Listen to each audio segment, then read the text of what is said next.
राधे राधे दोस्तों।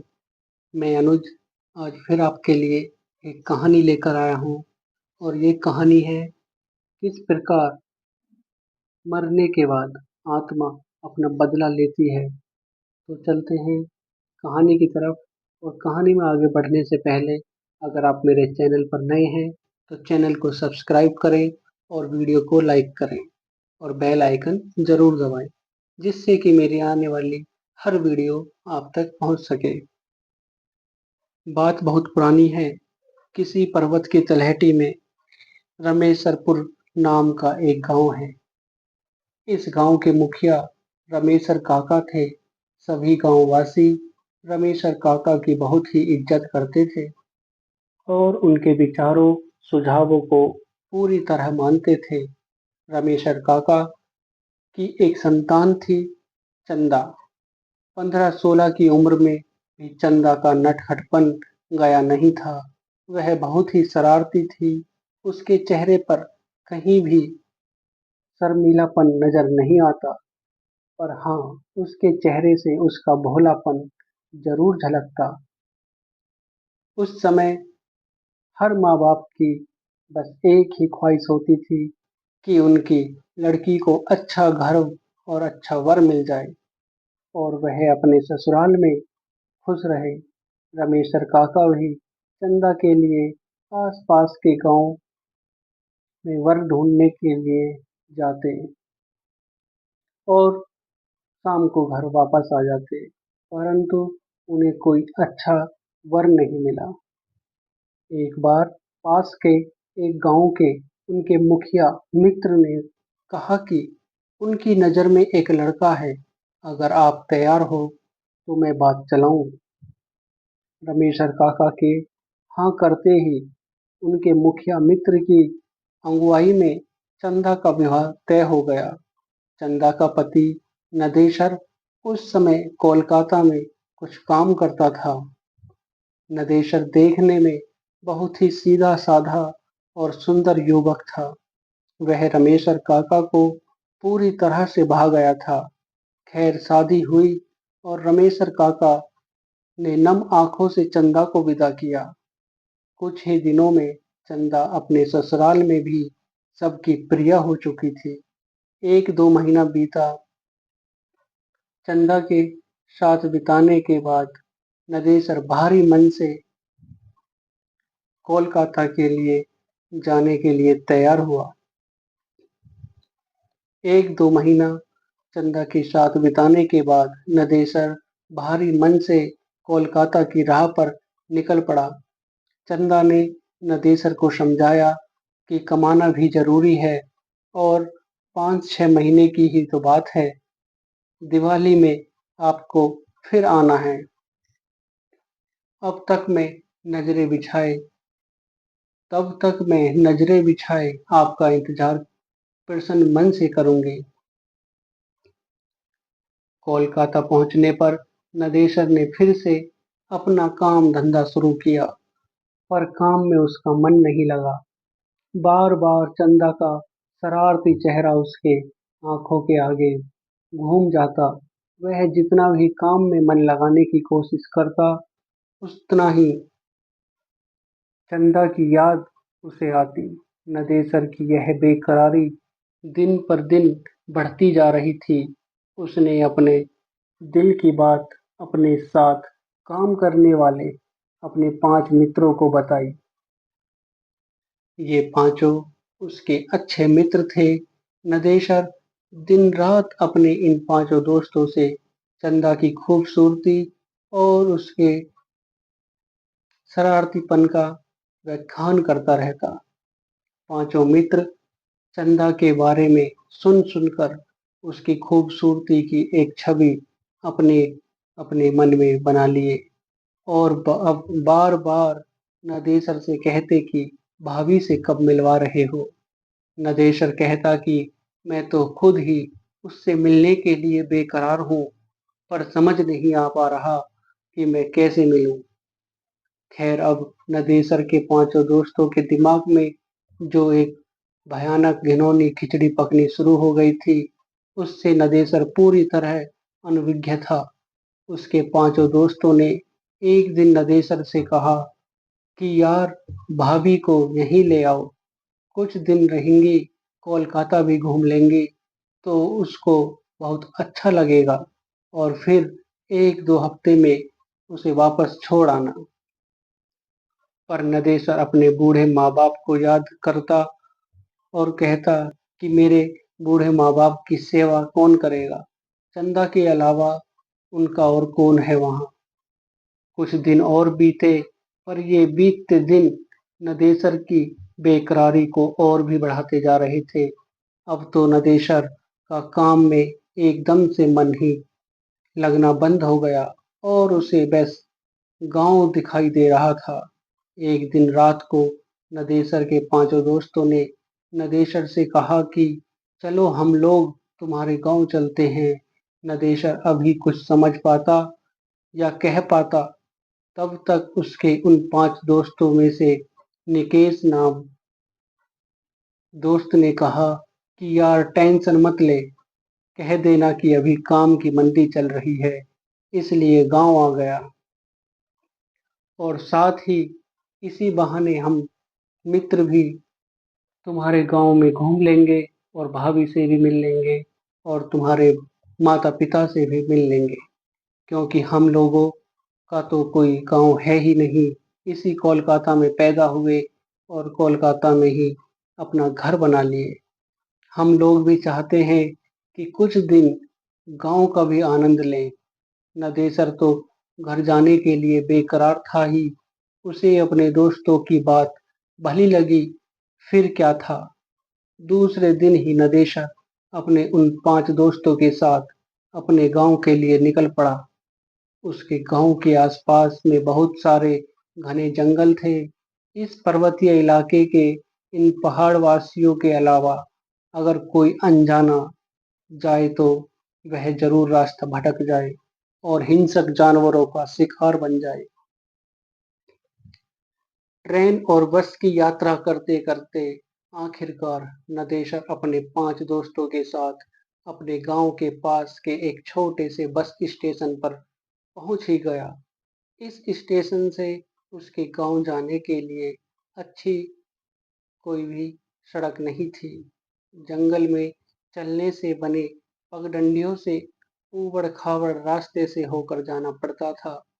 जंगल में चलते चलते जब नदेसर से निकेश ने पूछा कि भाई नदेसर, अभी तुम्हारा गांव कितनी दूर है, तो नदेसर ने प्रसन्न होकर कहा कि यार, अब हम लोग पहुंचने वाले हैं। नदेसर की बात सुनते ही निकेश हाँफने का नाटक करते हुए वहीं बैठा और बोला कि यार, अब मुझसे चला नहीं जाता। उसकी बात सुनते ही नदेसर ने कहा कि यार, हम लोग पहुंच गए हैं और अब मुश्किल से 5 से 6 मिनट भी नहीं लगेंगे। पर नदेसर की बातों को अनसुने करते हुए नदेसर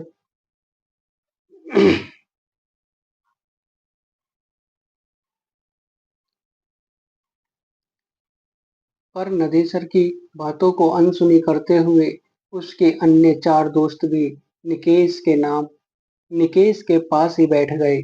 अब नदेसर बेचारा क्या करे, उसे भी रुकना पड़ा।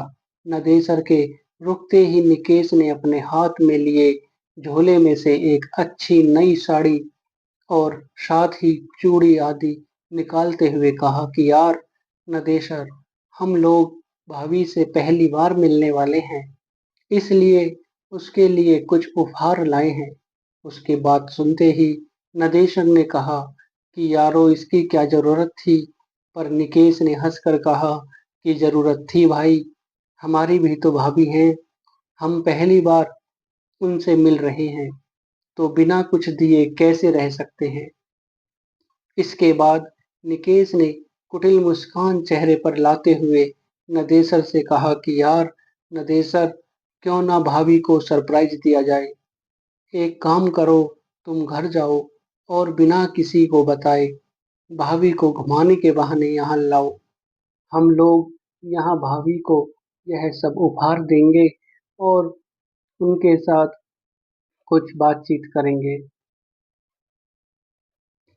भोला नदेसर हाँ में हाँ मिलाते हुए तेज कदमों से घर की ओर गया और लगभग 30-40 मिनट के बाद चंदा को लेकर दोस्तों के पास वापस आ गया। फिर क्या था, चंदा से वे पांचों दोस्त एक कदम से अपनी भाभी की तरह मिले। चंदा को भी बहुत अच्छा लगा। इसके बाद जब चंदा ने उन्हें घर चलने के लिए कहा, तो अचानक उनके तेवर थोड़े से बदले नजर आए। निकेश और नदेसर के अन्य चार दोस्त चंदा और नदेसर के पास पूरी शक्ति से खड़े हो गए थे। चंदा और नदेसर कुछ समझ पाते इससे पहले ही निकेश ने दांत भींचते हुए तेज आवाज में नदेसर से कहा कि साले, मैं अपनी बहन की शादी तुझसे करना चाहता था, पर तुम बिना बताए गांव आकर अपनी शादी कर लिए। उसकी बात सुनकर नदेसर ने भोलेपन से कहा कि निकेश भाई, आपने तो कभी हमसे अपनी बहन की शादी के बारे में बात ही नहीं की, और जब मैं घर आया था तो यहाँ माँ बापू ने शादी कर दिया। भला मैं उन्हें मना कैसे कर सकता था। पर नदेसर की इन भोली बातों का उन पांचों दैत्यों पर कोई असर नहीं हुआ। उनमें से दो ने नदेसर को कस कर पकड़ा और तीन चंदा का चीरहरण करने लगे। अभी नदेसर या चंदा चिल्लाकर आवाज लगा पाते इससे पहले ही उन दोनों के मुंह में कपड़ा ठूंस दिया गया। फिर निर्वस्त्र चंदा और घनेश्वर को उठाकर वे लोग कुछ और घने जंगल में ले गए। घने जंगल में ले जाकर उन लोगों ने नदेसर की हत्या कर दी और चंदा की इज्जत से खेल बैठे। लगभग वे पांच नरपिशाच घंटों तक चंदा को दागदार करते रहे। वह चिल्लाती रही, भीख मांगती रही, पर उन भेड़ियों पर कोई असर नहीं हुआ। अंततः अपनी वाली करने के बाद उन पांचों ने चंदा को भी मौत के घाट उतारकर वहीं जंगल में सूखी पत्तियों में उन्हें ढककर आग लगा दी। आग लगने के बाद ये पांचों दोस्त जिधर से आए थे उधर को भाग निकले। जंगल जलने लगा और जलने लगे चंदा और नदेसर के जिस्म। सब कुछ स्वाहा हो गया। इस आग से आसपास के गांव वालों को कुछ भी लेना देना नहीं था, क्योंकि जंगल में आग लगना कोई बड़ी बात नहीं थी। कभी भी कोई भी अपनी ठंडाई मिटाने के लिए सर्दियों के समय यहाँ आग लगा देता। धीरे धीरे समय बीतने लगा। रात तक जब चंदा और नदेसर घर नहीं आए, तो नदेसर के पिताजी ने नदेसर के आने और चंदा को लेकर जाने की बात अपने पड़ोसियों को बताई। उसी रात को नदेसर और उनके कुछ पड़ोसी मशाल लेकर चंदा और नदेसर को खोजने निकल पड़े। काफी खोजबीन के बाद भी इन दोनों का पता नहीं चला। दूसरे दिन सुबह पुलिस में खबर की। पुलिस ने भी कोशिश की, परंतु उनको भी चंदा और नदेसर का कोई पता न चला। अब नदेसर के माँ बाप और गांव वालों को लगने लगा था कि नदेसर अपनी बहुरिया को लेकर बिना बताए कोलकाता चला गया। शायद उसे डर था कि अगर बापू को बताकर ले जाएगा तो वो जाने नहीं देंगे। आखिर कोलकाता में नदेसर कहाँ रहता है, क्या करता है, इन सब बातों के बारे में भी नदेसर के माता पिता और गांव वालों को बहुत ही कम पता था। धीरे धीरे करके 8-9 महीने बीत गए। अब नदेसर के माता पिता बिना नदेसर और चंदा के जीने का सीख ही गए। इधर कोलकाता में एक दिन अचानक निकेश के घर पर कोहराम मच गया। हुआ यह था कि किसी ने बहुत ही बेरहमी से उसके गुप्तांगों को दांतों से काट कर खाया था। उसके शरीर पर जगह जगह भयानक दांतों के निशान भी पड़े थे और वह इस दुनिया को विदा कर गया था। पुलिस के पूछताछ में उसके घर वालों ने बताया कि पिछले 1 महीने से निकेश का किसी लड़की के साथ चक्कर चल रहा था। वे दोनों बराबर एक दूसरे से मिलते थे, पर लड़की कौन थी, कैसी थी, किसी ने नहीं देखी। पर इसी दौरान पुलिस को निकेश की बहन से एक अजीब व डरावनी बात पता चली। निकेश की बहन ने बताया कि एक दिन जब निकेश घर से निकला तो वह भी पीछे पीछे निकेश के पीछे हो ली।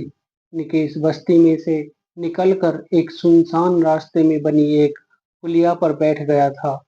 वहां से मैं लगभग 20 मीटर की दूरी पर एक बिजली के खंभे की आड़ में खड़ी थी और उस पर नजर जमा रखी थी।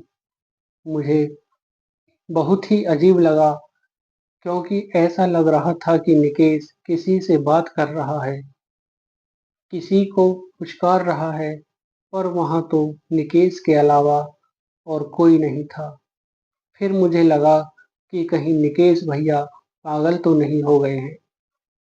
अभी मैं यही सब सोच रही थी, तभी एक भयानक काली छाया मेरे पास आकर खड़ी हो गई। वह छाया बहुत ही भयानक थी, पर छाया तो थी, पर छाया किसकी थी यह समझ नहीं आ रहा था। मैं पूरी तरह से डर गई थी। फिर अचानक वह छाया अट्टहास करने लगी और चिल्लाई, अब तेरा भाई नहीं बचेगा। नोचा थामना मुझे, मैं भी उसे नोच नोच कर खा जाऊंगी।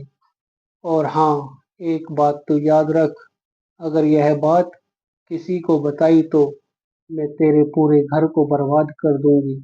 इतना कहते ही निकेश की बहन सुबक सुबक कर रोने लगी। इतना सुनते ही पुलिस और आसपास के जुटे लोग सहम गए और पूरी तरह से डर भी गए, क्योंकि निकेश का जो हाल हुआ था वह यह बयां कर रहा था कि इसके साथ जो हुआ है वह किसी इंसान ने नहीं, अपितु भूत प्रेत ने ही किया होगा। यह कहानी समाप्त होती है, पर इसके अगले भाग के रूप में एक कहानी और आएगी जो बताएगी कि निकेश के 4 दोस्तों का क्या हाल हुआ। तो आज की कहानी में बस इतना ही। अगर आपको कहानी अच्छी लगी हो तो कहानी को शेयर करें और वीडियो को लाइक करें, चैनल को सब्सक्राइब करें। राधे राधे।